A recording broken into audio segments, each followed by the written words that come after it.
Oh, thank you.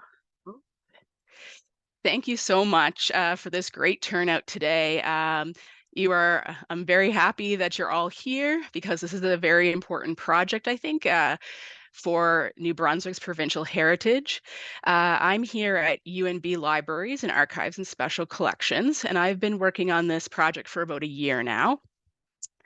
So I'm going to give you a bit of background to the project, talk about some of its previous iterations, give you a tour of the project site, which is totally up and accessible now. It's live. We just keep adding to it. And then I'm going to go through how you can help from your end to add to the project from holdings from your institutions. And then certainly any questions you have, I will answer those to the best of my ability. So this New Brunswick Historical Newspaper Project, this part of it really dated back to a provincial meeting that CNAB hosted in 2021. And that was to talk about the state of New Brunswick newspapers. And there was different institutions from all over the province that attended, and everybody was kind of in the same boat, like, what do we do with our newspapers? So it was decided as a first phase of this project that we should update the New Brunswick newspaper directory, which I'll talk a bit more about that if you're not familiar. And so that's what we've been working on for about the past year. And this has been a collaborative project between PANB, CANB, and UNB libraries. All right, so I'm sure I'm preaching to the choir here, but newspapers are a wonderful primary source, very accessible, and many different topics for all different researchers. So really this project, by centralizing information on New Brunswick newspapers, is going to be of benefit to everybody that contributes. Both to institutions themselves, to know what other institutions have, what you have yourself, and also for all different types of researchers and patrons. So that is primarily the goal right now that we are at, is centralizing this information of newspaper holdings. And right now, what we're asking for is hard copy and microfilm, both positive and negative.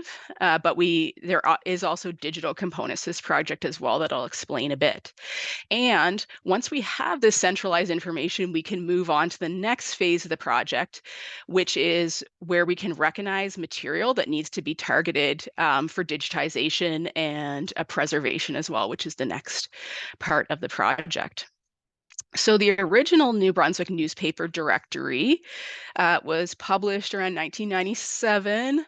I have the paper copy here, maybe familiar. You can tell this one's well worn and loved here. And this was originally put together, a lot of the research by Helen Craig.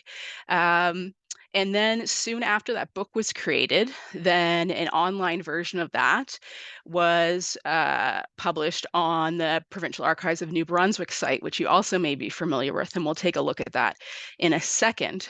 Now, we know that, especially after we took a look at it after this meeting we had in 2021, the information on that site, I think it was last updated in the early 2000s, and it's quite out of date for many institutions. So it's really important to get an updated understanding of what kind of holdings we have in the province and beyond the province as well. So I'm going to start sharing my screen now. And all right, so we should be looking at the Provincial Archives of New Brunswick site, which should be familiar to a lot of people. So this is the old New Brunswick newspaper directory online. It's got lots of useful information, but then I'm going to go over to the new site and show you how it differs. So this has the main function as a drop-down menu here. Let's see, let's look at the Carleton Sentinel. So if we go, this is what the entry looks like. It has all your basic information, which we have transferred. All this indexing information is now moved to the new project site, which is hosted on by UNB libraries. So it has like your place of publication, frequency, the date range in which it was published, the kind of genealogy of the title, which can be quite important because we know those trees can be complicated sometimes. And it has a reference to the J. Russell Harper book, which was also one of the main books used in the creation of the original work, the Historical Directory of New Brunswick Newspapers and Periodicals. Um, and also down here, this is the information that we're looking to refresh. So we know this was originally microformed here at UNB. We also have pretty extensive missing information from the microfilm. And we also have information on where the original prints were located, so at a variety of places with the date range in there, and also location of positive copies. So those ones would be copies of the masters, which are usually accessible to the public. So part of the package you should have received as a holding institution is information that it was from the latest version of this directory online on holdings as kind of a place to start. Now I'm going to go over to our new website here. Are we seeing the New Brunswick Historical Newspapers Project site? So this is just newspapers.lib.unb.ca. Like I said, perfectly accessible to anybody. You don't have to be a member of UNB. Anybody can access this site, and we have a lot of researchers that are using it already. So it was originally an indexing tool for our microfilm here at UNB Libraries, but now we've expanded it to contain all the indexing information for New Brunswick newspapers, as well as it's a platform for material we've digitized from print here at UNB, and as well as microfilm, and we are continually adding to that. We started digitizing newspapers here at UNB from print over 10 years ago now, and we've been steadily processing that and making it publicly accessible. For a list of titles that we have digitized right here, you can link to that. And also, if you want to know more about the background of the project and how it evolved, because it's actually built on the back of kind of previous projects as well we've done here at UNB and PNAB, you can read more about it there. So this site has everything you would have found for indexing on the PNAB site. So it has a full listing of all New Brunswick titles that we're aware of at the moment, but we keep adding to those all the time. And the early holding information that I've come back with, there's been a few new titles, which is always really exciting. So there's actually, when we've been updating this site, we found 275 new titles that were never in the original directory. So some of those were smaller, older ones, but a lot of them come from the late 90s and 2000s because they were never really part of the original project in the 90s, like where it stopped. So there's a lot of titles that were born and are defunct during that time period. So we have hopefully many of those, if not all, recorded within this site now. Now, so it's an indexing tool, but the part that we really like to add to now is holdings to know where you can actually access those titles and in what format. So all of UNB's holdings are up there now in microfilm, digital, and print, and we've been adding, as they come in, holdings from other institutions as well. So our goal is to have updated holdings from all the institutions that have New Brunswick newspapers to make this a kind of a one-stop shop. If you want to use a New Brunswick newspaper, this is where you'd go check to see how you can do that. So we're talking about a date span from the first paper in New Brunswick, the Royal St. John's Gazette and Nova Scotia Intelligencer from 1783, all the way up to, there was a new online paper that was started in Fredericton just a couple months ago, the Fredericton Independent. So we have about 1,000 New Brunswick newspaper titles indexed here. So I'll show you what a general search would look like here.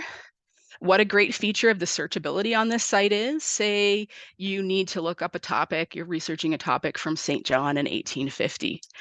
If I put St. John 1850 in the search box, I'm going to find a listing of all, so 15 results. So there's 15 titles that we know of in St. John that were published during 1850. Now, some of those may not be available. There is definitely some in the old directory that there were no known copies. There was just references to these papers. But interestingly, since we started the project, we actually have one title that was just indexed, and we actually found the first copy that's been known to appear. So that I'm hoping things like that might happen as holdings return. So to take a look at an entry, so this results list that you've got here, you have facets down the side so you can narrow things down, if you like, by format, by location. The default is going to be just for New Brunswick. There, you can uncheck the default because there is newspapers from Canada and the rest of the world here at UNB that you can include in your search as well. But for now, we're just dealing with New Brunswick. So this list here, this date range you see is the known publication range of that newspaper, not necessarily what's available to see. So the Weekly Observer here from New Brunswick, and you'll see because newspaper titles can be so similar, people love to use Telegraph, Gazette, Star. We sometimes have to differentiate the titles by location and date, or sometimes location and date. So that's what you're seeing here with the Weekly Observer. So you have some basic information here. We have a bit more room than on the PNAB site to add information. So we still have the same basic information: the date of publication, place, frequency, the title that preceded it, or the titles that came after. A really nice feature here is we have the broad title history, so you can see how a group of newspapers are connected as a family of newspapers, and you can see them all together like this in chronological order. We also have room for publisher, editor, if we have that information, language. Sometimes we insert subject terms, if that makes sense. And we have a very brief description, which can include motto, sometimes a subtitle we often put in there, or a short description as listed in the paper. Now you see this one here. Another feature of this site that is new from the old site is that we also have known online access listed with the title as well. And we've been finding people are really enjoying this feature. So we can see the Weekly Observer is already available through Canadiana, which was on Fiche, but majority of it has been digitized now and is open access, so that you can click on that link and access it directly. We also have Google News Archives linked, where that's digitized New Brunswick sites. And I'll look at some of the other types of digital formats that we have here now. But the basic formats that were part of the old site, let me see here. Let's try the Campbellton Tribune.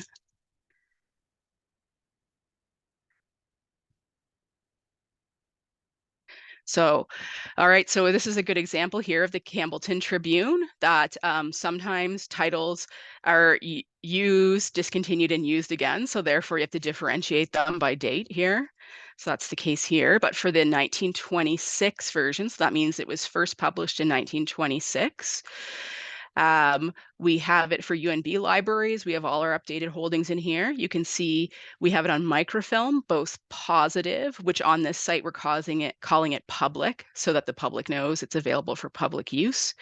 And then we also have the master or negative, so the preservation copy as well. Also, you have this pop out here, which gives you information on the institution, which is something we're asking you to return to us. This is so patrons know, okay, I want to look at that microfilm. How do I do that? And that gives them exact information for your institution about how to do that. Also right here, you can see on most of the sites, we have a disclaimer here that this is still a project ongoing. So hopefully at some point we'll be able to we have an end date for 2023.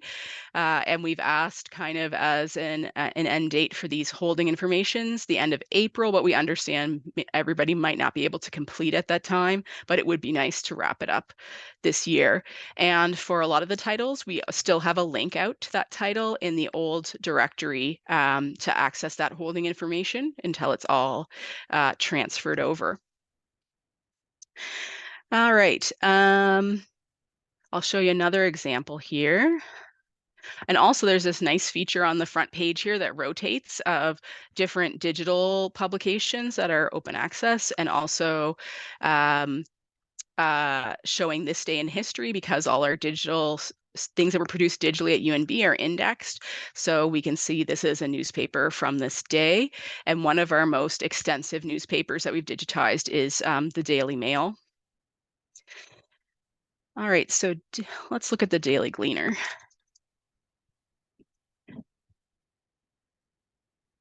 So this is available in many formats here. And you see, we do have links when there is, such as we know the old Brunswick News Archives, I guess you could call it the Post Media Archive now, that's available off the Telegraph Journal site. There's a link to there, and we've made this caveat here that it's available by subscription, or you may be able to access it at your institution. But we wanted that information there for people to know, because a lot of people don't know that that digital archive is also accessible. So you can see we have it in microfilm here at UNB, and also in print as well. We have print copies too. So as other institutions add their holdings, because I'm sure other institutions have Daily Gleaner as well, they'll be listed under the appropriate format category. All right, now I want to show you some of our digital titles here. So you see I've been using the title search box here, but we also have a full search text box here as well, because what we've digitized here at UNB and our Center for Digital Scholarship is fully OCR'd, so optical character recognition. So you can search it by term, and it's a really high resolution. I'm just going to go for Titanic here. I had a query about that the other day. So we'll get a result here. All right, and like many other kind of digital products, the term is highlighted. I'm going to zoom in here to show you how high quality the result is. So very, very legible and usable for those items that have been digitized so far. Or you can also browse by title. So if on this list here of digitized titles, you can see a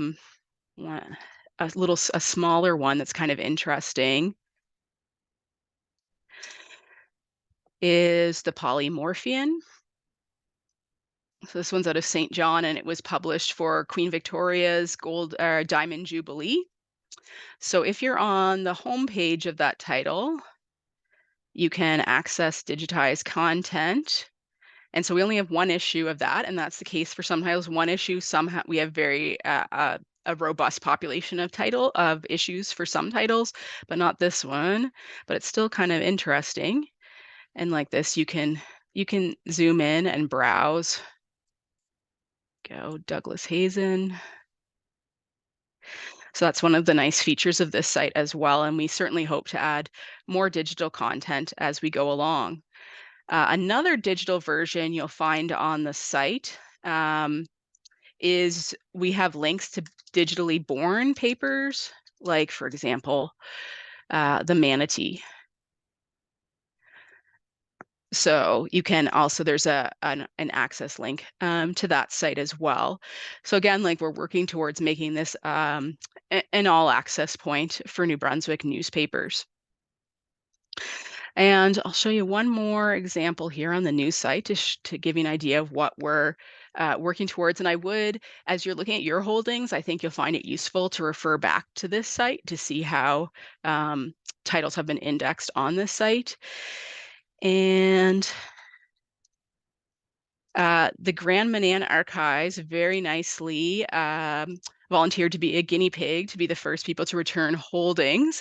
And this was one of their items that I don't know was previously indexed, but they're the only ones I believe that have coverage.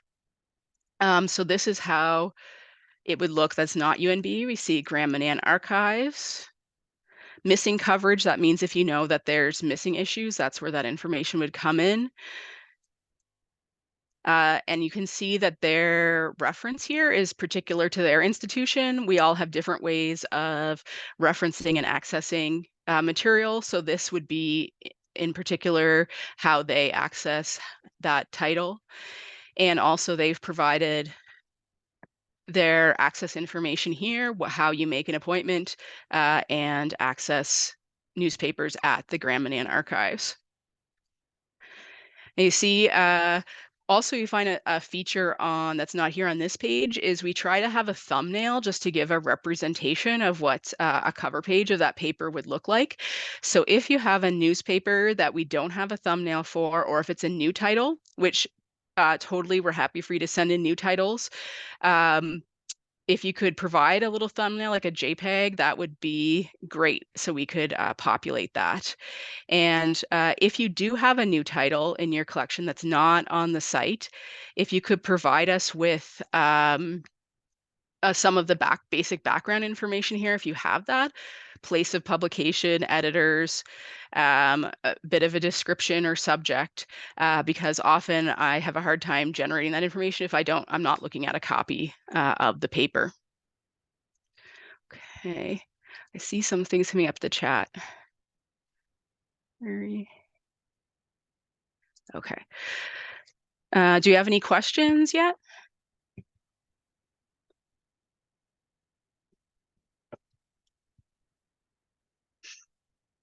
Okay, so now I'm just going to stop sharing for a minute. So that was your quick tour of the new site. And now I'm going to move on to how you can help us with our current phase of collecting holdings. So you should have received your institution. How you got on this kind of communications list was that your institution was part of the original New Brunswick newspaper directory. And you would have got an initial email a while ago. Then I'm just going to share again here.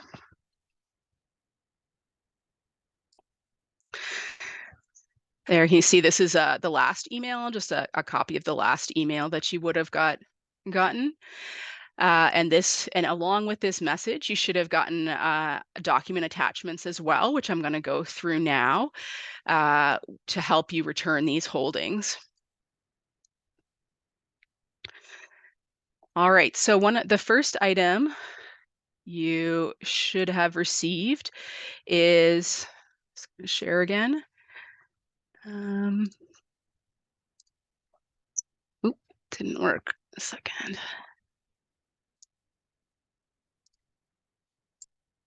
Okay, so are you seeing a spreadsheet there? Yes? No? Okay. Katrina will tell me if you don't, I guess. Okay, thanks. Okay. So this is the first spreadsheet you would have received, which is generated from that old New Brunswick news directory. And this is just basically to give you a place to start. This one I have here is the one for PNAB, which has a very large holding of New Brunswick newspapers. Now, there's not a big correlation between this spreadsheet and the template spreadsheet you're going to fill out. It's basically just an index to give you a point to start.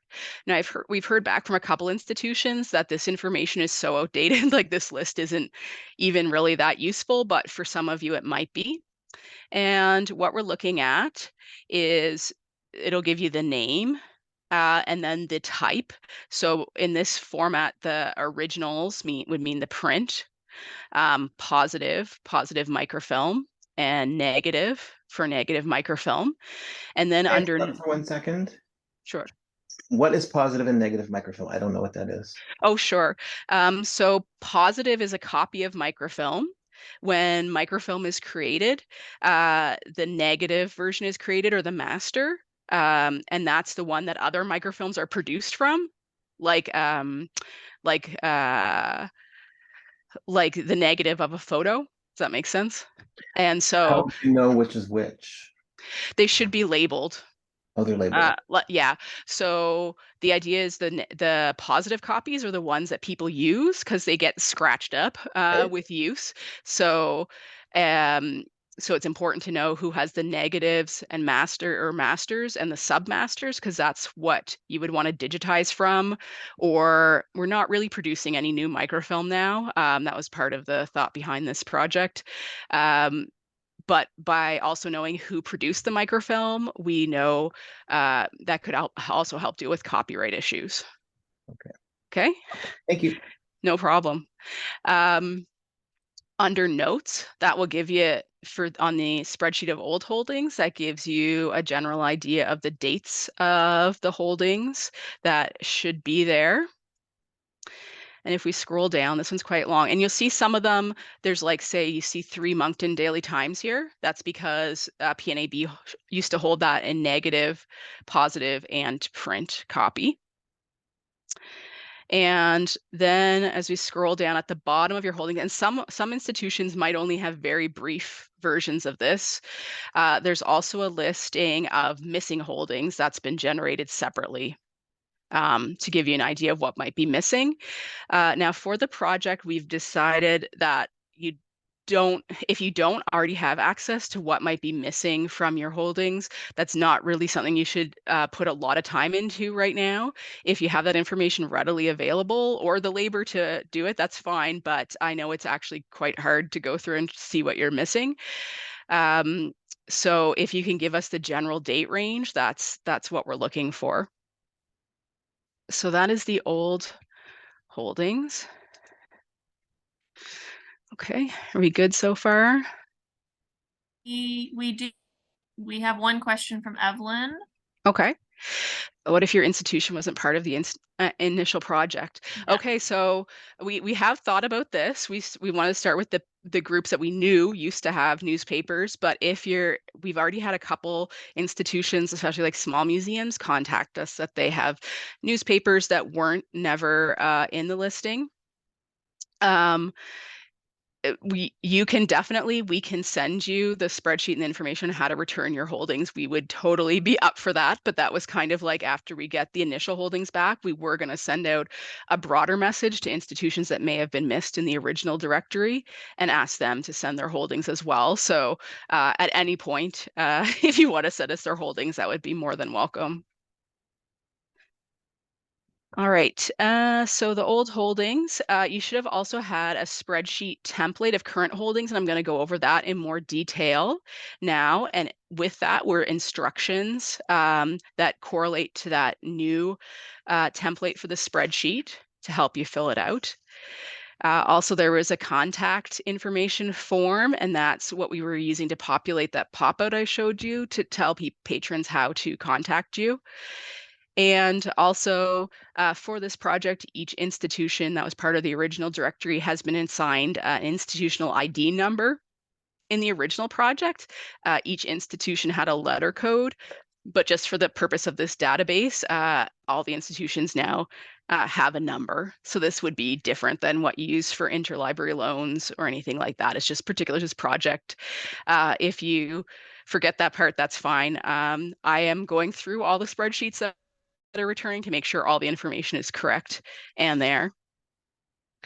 So where do you start now? So you have the old spreadsheet that I just showed you that you can use kind of as an index. But when you want to start filling out the new spreadsheet, I'm going to show you that now. Let's see if I can find, there we go. Okay, so you're seeing a blank spreadsheet now. So there's a column for your institutional ID, and I don't know if it'll let me flip over here. Can you see the instruction sheet now? So this would have come with your package that gives you more background to the project and what we're looking for. And then this chart here in red, it corresponds to all the different columns in that blank spreadsheet template and tells you how to fill it out. But right now what I'm going to do is go through that with you so you know exactly what we're looking for. So your institutional ID should have been in the email. If you're a new institution, which that wasn't in the original directory, we can create an institutional ID for you. That's no problem. The newspaper ID, we've decided that we're going to populate that on our end because it can be a bit complicated, and I'm going to get into that in a second why that is. But basically, because newspapers are cataloged by their exact title. So anytime there's a title change, it creates a whole new entry. And sometimes that's difficult, especially on microfilm where different versions of the same title are filmed together. But you have to make sure the ID matches the exact title. So your title here. So it's important for your titles to make sure the title matches the masthead of your newspaper, what's actually written on your newspaper, exactly as possible. It's just the thing with newspapers that people tend to use not quite the correct name. I get newspaper queries all the time, and I'd say over 50% of the time, people don't have the title quite correct because they're kind of adding the town name to it, or they might be using a version of the title that existed 20 years before that. So if you can give us the closest to the title as possible, that'd be great, but I will be double checking all of that. And I do that by looking at the date range that you hold, if that was the correct title for that time period. All right, so institutional ID, that will come with your email. So let's say, I'm going to call our paper the Daily Smile. So for type, it can only go right now, only 2 types, microform or print. So microform meaning microformat. So you could technically have a microfiche or a microprint cards as well. We don't have that in our collection, but it's possible. I guess we do have a couple microfiche newspapers, but so if our Daily Smiles microform, we're going to put that in. So with the capital letter. And then if it's a microform, we're going to need to know whether it's negative or positive. So we have a positive copy. So that's what the public uses, so they can access that. So just NEG for negative, POS for positive.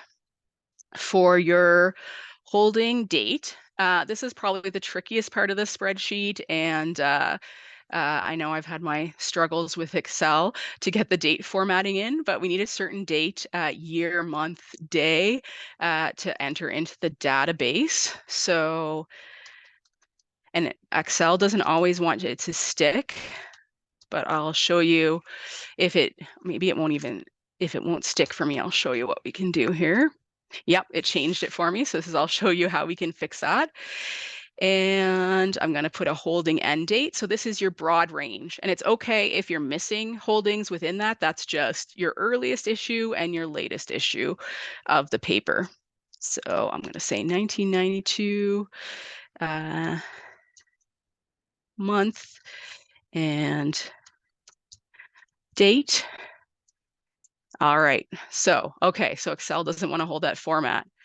So if here's the trick, and we've written this in the instructions if you forget. If you highlight the date, right click, format cells, and if you go under date, you can change the format there. But don't worry too much about this. Like I said, I can fix these as they come back to me too. I'll be double checking all the data. Your holding coverage statement. So this is more what the holding start date and end date are more for searchability issues. The holding coverage statement's going to be on that homepage for that title, and so it's going to be written out in words. So December, and we have a list on the instructions of how we're doing the months to standardize them. So it's a 3-letter month, no period. So December 1st, 1989, dash JUL for July 30th, 1992. All right, and then for the missing holdings, if you have missing holdings, you can list them in there and they will appear as a pop-out in your holding statement. So say you could put, I know we don't have August 1990, so you could do that. You can be issue specific if you want to, if you're that granular. You could also put another convention for missing holdings is square. Here, I'll just center this up here. Is square brackets. If you know, say for 1990, we have some of 1990, but not all of 1990. There's missing issues. You can use square brackets to indicate that. Now your location, call number, filed as, these are going to be very particular to your institution because everybody's going to have different locations. Like here at UNB, Microform Newspapers, our location is HIL-MIC, but you can enter like the newspaper room or third floor or whatever, or if you have a location code for specific collections, that can go there. Then if you have a call number within that location, you can add that as well. The filed as, we use this at UNB, and other institutions might as well, because of that issue I talked about where different iterations of the same title might be on one film. Like, for example, the Daily Gleaner was the York Gleaner and the Gleaner, but to kind of make things simpler, they're all filed under the Daily Gleaner. So that's where the filed as comes in. So say there was another version of this title, Daily Happy. So then we know we have to look under that title to find this other title. The retention period, we've had a few holdings back. This mainly is for institutions, particularly libraries tend to keep like 3 months of a title or 6 months of the title of a title. Or if you have like an archival retention schedule, that can go in here. So you could put something like current 3 months. So if this was print and you had just a current 3 months for your holding statements, you would enter 000 because that's going to be always changing. It's kind of a running date. Now this very last column here is for notes. And this is going to be pertaining to your particular holdings. So say if your copy of microfilm is not a very good copy, which has happened quite a bit, you could note that there, that this is not a clear copy. If your print copy is delicate and requires special handling, you could note that there as well. It's really up to you if there's particular circumstances around one title. This note column isn't for general comments on the title. That would go in the body of the record for that title. But if you have information on that title that we haven't included that you think should be included, like, oh, this person was the editor from this period to that period, you can totally send that on to us in your email you return, just not in this spreadsheet. And the other area that you wouldn't put in this spreadsheet is we're not set up right now to ingest digital holdings this way. But if you have newspapers digitized that are available, if you send us a message about that, we can totally link that as well. Like, for example, Mount Allison this year, they digitized a lot of their student papers. So we were able to put in a link to those papers. Okay, I'm going to stop share for a minute. Okay, and stop again. Did I go to, is there any questions for that? Did I go too quick? Let me see. I do have a quick question. Sure. You mentioned about the newspaper changing names over the years.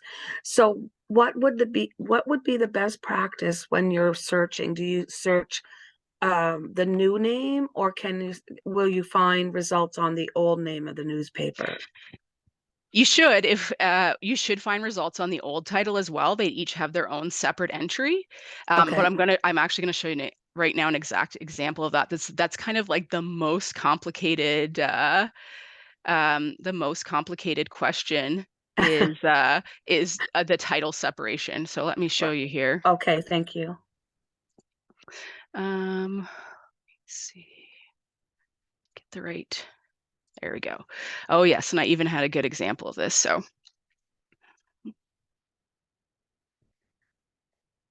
oops, St. Andrews Standard. So the St. Andrews Standard You might be tempted to just call all these titles the St. Andrews Standard if you look at the broad title history here, but they're actually considered all different titles, even though they're kind of all part of the same family and they go sequentially. So the New Brunswick Standard in its St. Andrews Commercial Gazette is different than the St. Andrews Standard and New Brunswick, the Standard New Brunswick, the Standard or Frontier Gazette. They're considered all different titles because the title changes. So that is definitely the trickiest part of this project, is separating out those titles. Even that's been a challenge when we've digitized groups of papers to make sure that those are separated into and attached to the proper record for the title. Okay, I'm gonna stop sharing. Okay, I have a couple other questions here. Okay, Centre d'études acadiennes. Yeah, that was a separate institution in the original directory, so I think we should have a holdings on that. Well, we can double check that. Okay, so if it's just January, but you don't have an exact date for the beginning of January, I would put 0101. I just use the first day of the month. Okay. And let me see what else. All right, so I should say, so Yes. Julia.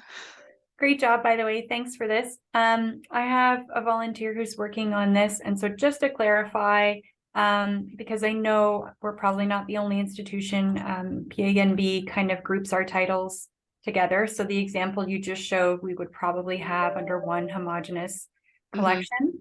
So I just wanted to clarify that it is really important that we separate those out in the spreadsheet, correct? It is. If you can't, I can do it. I've been doing it already, like if it's taking up a lot of time. But yes, if possible, that just makes it easier on my end. Yeah, no problem. Yeah. Thank you. No problem. And I should also mention, if I haven't before, if there's titles that you no longer hold that are on that original list, you don't need to include them on this new spreadsheet. But if you have new titles, please do include them. And on the new spreadsheet, if you have multiple formats for title, which in that original PNAB holdings I showed, so you potentially have three format versions for the same title.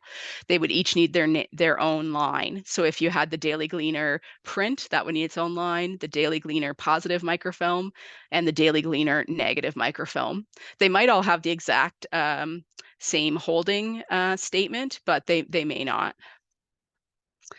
And sometimes if you're unsure of a title, if you can let me know the date it started and the location, that helps me out, because sometimes the titles are so similar.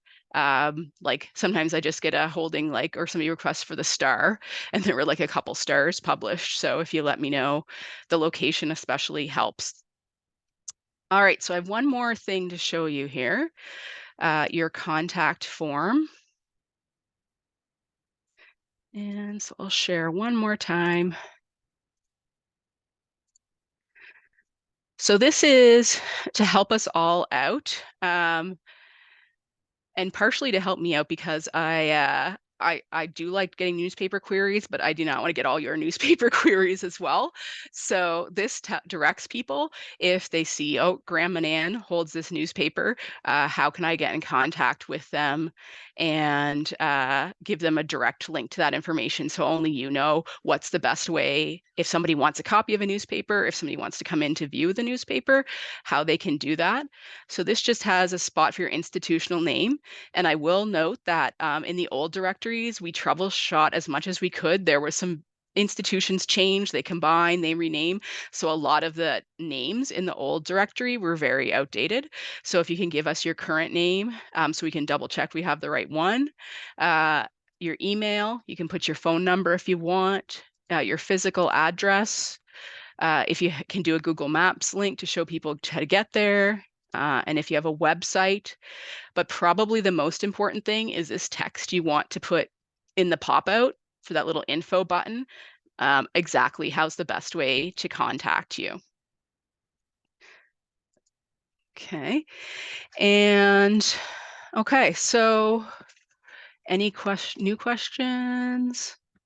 If we hold newspapers for 3 months, will we ignore the start and the end date? Yeah, that's a tricky one. And we just had the first one of that situation returned to us, and and I can troubleshoot with our systems people. And what you can do for those date holdings is just put 000-00-00. That's what you would do if you only keep like a current 3 months of a newspaper. That's how you would fill out the holdings date, because the holdings date is a mandatory field that we need to enter in the database. So I guess I'd just like to end before I'll do one last call out for questions. Is I know it's really hard to set aside time to do this. We've been hearing this from the tiniest institutions that have one person to big ones that have a lot of people. It's hard to carve out the staff time to do this, but it's a really important project and it's gonna benefit us all in the long run. So if we could do that as soon as possible, that would be fantastic. And Katrina, you have Katrina's email. If you have any questions, she answers them or refers them to me, and we are more than happy to help you out, because there is certainly all kinds of unusual circumstances that arise that I probably haven't covered. And I believe Katrina's also can be available to come to, if you're a New Brunswick institution, to come and lend a hand on site if you need. And as much, I know Excel can be intimidating. So if this wasn't clear from what I did, really the most important information I need from you is your title, your format, and your date range. And the rest I can kind of help out and fill it out for you. But I'd be really happy if I had that information by the end of the year. Oh, Janet has a question. Hi, thanks for this. So I'm one of those small institutions that doesn't have much in terms of staffing resources. Mm-hmm. I do have a volunteer group that are working on our collection management project, and we're engaged in starting a reorg Mm-hmm. for our collections. So I can't pull volunteers from that and say, hey, how about this now? I have staffing resources that start in May. And although the April deadline is possible, I think a better job, if I had more time, would be to have the staff person assist. One person doing this is a lot. Mm-hmm.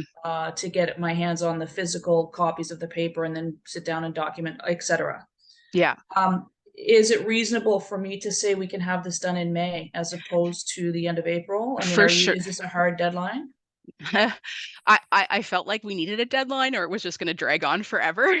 But no, I shouldn't. No, it isn't a hard deadline. We're definitely making allowances for especially small institutions we know that have the majority of their student staffing in the summer, that are available to do that. But we definitely wouldn't want to drag it on for years, because we would like to say this is the definitive site to access, and we can't do that till we have the majority of updated holdings. Yeah.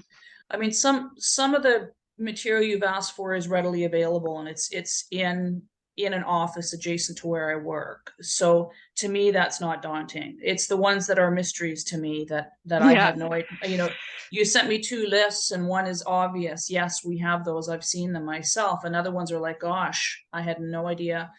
Because a lot of what I deal with is artifacts as opposed to archival, and that this is a whole other brain effort. So I'm just thinking there's some that I think I can get reported on right away. Other ones that we as a team are saying, wow, where, you know, should we have those holdings, that where would they be located, etc. So for us, it could be a bit of a searching. We have had groups that have sent in 2 parts, or like the easy ones first. So you could do that, just as long as you make sure in your second sheet you didn't duplicate anything that was in the first. Oh, Evelyn. Thank you. I have a quick question. Sure. I know that one of the institutions I represent, we have some newspapers that I don't think made the list, and I just went through, and some you didn't have an extensive holdings on, but eventually, and our goal is to transfer all of our publications like that to the provincial archives. It may not meet their mandate either, so we might be keeping them. Mhm. If your institution changes, say down the road to the provincial archives, is there provisions to update the holdings? Yep, it's gonna be we can always update, like if suddenly you purchase a new newspaper, new newspapers collected, it's gonna be something that can always be updated. And I actually found a whole box of documents on the old newspaper directory, and that was the case that was really supposed to happen with the directory that's on PNAB, was that it was continually supposed to be updated. People were supposed to send updated informations, but of course we know that's a hard thing to do. But this site, as long as there's a staff member here at UNB updating it, and there may be somebody else in another institution that has access to update it as well, we can always, add new holdings.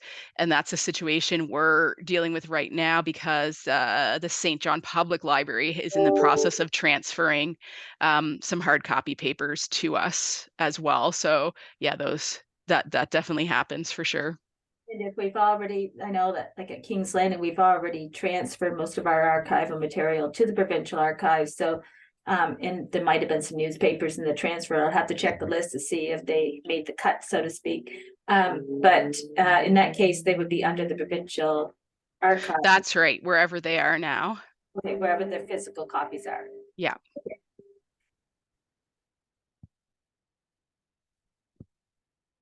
Okay, is there any last questions?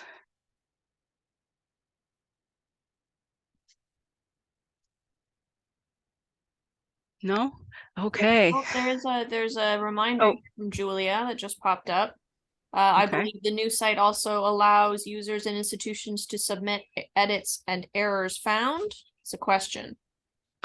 Right now, I think there's a link on for the digital, and then there's also a main contact form off the project description site, but I don't think there's one on like every page per se, contact information, and those all go to me anyway. But I think they were trying our systems people were concerned that we'd be getting, if we had a contact information for UNB like on every page, then all the patrons would be messaging us to access papers. But if you see any errors, definitely send them. And we have had the system for the technical errors. That one we've gotten messages from that already and been able to fix things. I have another quick question. Sorry, Evelyn again. No problem. You mentioned an April deadline, but that doesn't apply to, I represent at least 3 institutions, I think. I know, yeah. On the original list, so does that include for new institutions, not the original? No, this was, the ones at the old institutions, they've kind of had warning for this for quite a while now, yeah. Okay, great, thank you. Yeah. I'll also follow up with another institution that I volunteer at that I think is on the list. Awesome, thank you so much. And yes, if you have any more thoughts that come up as you start working through this, feel free to email to Katrina. She kind of is the communications liaison for me, and then she'll refer it to me too if she can't deal with the question. Yeah, don't hesitate to contact me as well. When I do summer visits, site visits for the Council of Archives New Brunswick institutions this summer, if I'm going to do a reach out to other New Brunswick Newspaper Project institutions as well to see if you guys need to stop in for me to help you with any project questions or labor or something, anything I can help with. I'm more than willing to help, so please don't hesitate. Yeah, Katrina's going to follow up with all the people that weren't able to meet the end of April deadline too. Yeah, because we do have to consider the seasonal institutions as well. So though we do have a deadline on it, it's not, there are circumstances that make this a little harder to get done by then, and we do understand and are considering that greatly.